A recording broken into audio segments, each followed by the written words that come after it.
Alright, morning everybody.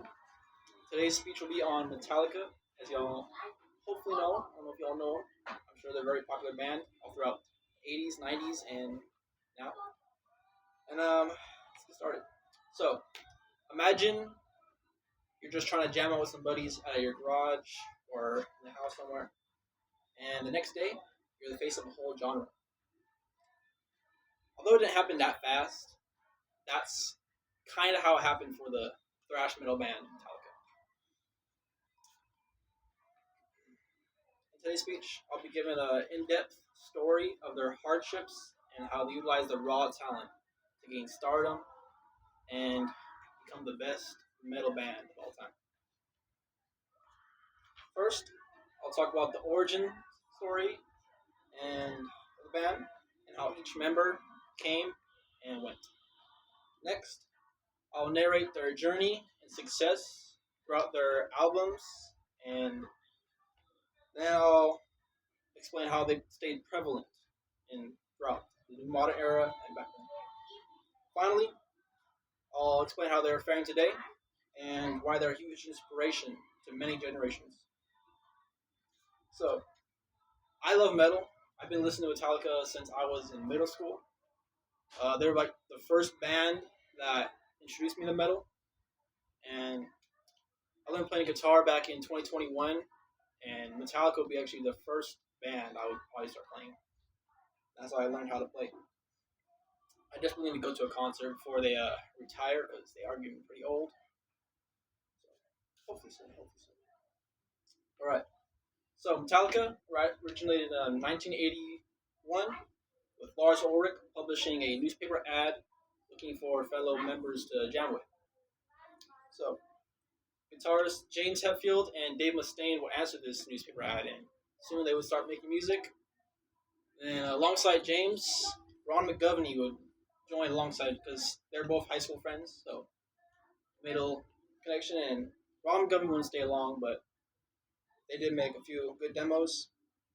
Then in 1982, the band in total went to a gig with the band Trauma playing. That's where they would find Cliff Burton. Now they would be mesmerized by Cliff Burton's playing, and quickly made him or asked him to join the band. He would then agree under one condition: they had to move to San Francisco. The band then did, and shortly after going to San Francisco, Dave Mustaine, one of their lead guitarists, had a lot of issues with the band, so the band was forced to kick him out, and with leaving a lot of hatred, he would then form his own band, Megadeth, which would rival Metallica throughout the next few years and decades. Shortly after, Metallica recruited Kirk Hammett from another band called Exodus, and they would continue making music until 1986. Unfortunately, on a tour in Sweden, there would be a bus accident where Cliff Burton would lose his life after a bus slipped off the road because of icy storms. It would be a tragic loss for the band, and it would take them quite a while to cope with it, but they were on tour, so they needed swiftly to get back on that tour. They would recruit Jason Newsted as a new bassist, and they would keep going into 2001, making several albums and success. In 2001, Jason unfortunately left the band due to a lot of difficult situations, being not treated right, and wanted to work on his own stuff. So he left, and the band was confused and wondering what was next. Despite all these setbacks, the band never gave up and continued succeeding and making money. So they would then hire Robert Trujillo in 2003, and he's still with them today. So they haven't lost anyone since then, but they're making good money. And so the first album was released in 1983, titled "Kill Them All," and this album would introduce them to stardom, get noticed in the underground metal scene, and just start their path towards stardom. So they would before this album, they would release a lot of demo tapes. They would like work in the garage and record. And in 1984, they would then create their next album, Ride the Lightning.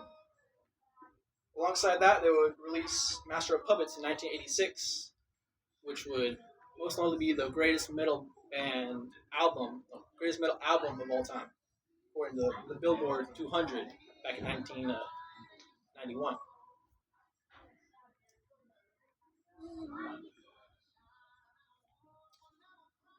After Cliff's death, the band then released the Black Album in 1991. Before that, Justice for All in 1988, Load in 1996, and Reload in 1997. These albums continued the legacy of Metallica and cemented their presence in the metal genre and the influence of future generations.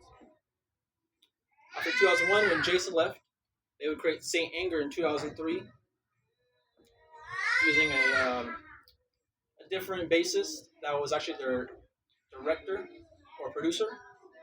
And then after they hired Robert Trujillo, they would then create Death Magnetic in 2008, Hardwired to Self-Destruct in 2016.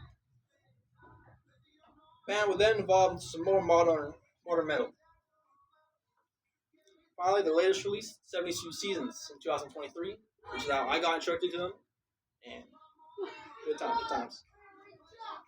So while the setbacks, the band would never give up, and they would always keep making great music, despite all their setbacks and the hardship they had. Now, Metallica still sells stadiums worldwide. They still sell out, and despite being almost 40 years old.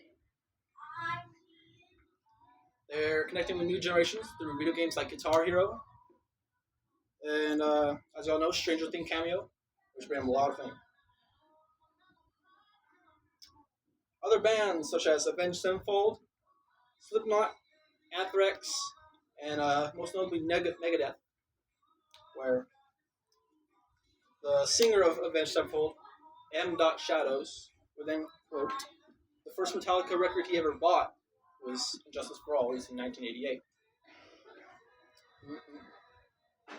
This shows how Metallica influenced many generations and shaped new bands to what they are today.